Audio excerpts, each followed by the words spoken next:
What's up, everybody? Welcome back to Gimmo's Game Reviews and Discussions. So today we're going to talk about the revolution of the skate games. So we're going to talk about that and hope you enjoy. So here we go.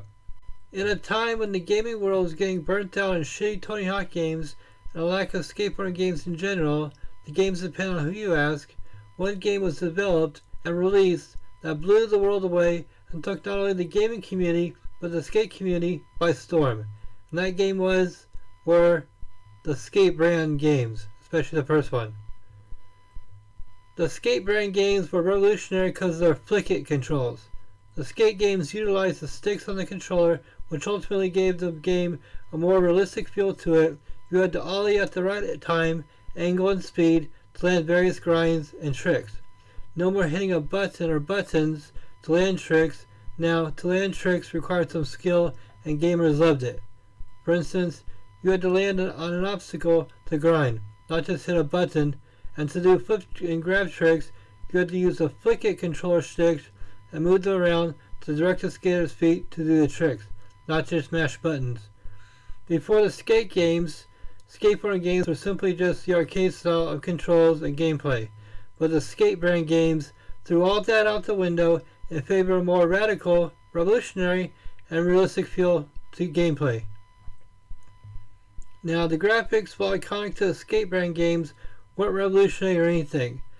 The original graphics of the first skate game were revolutionary in the sense of how they looked and how the game played, but they kind of threw those graphics out the window for more generic style graphics in the second and third games.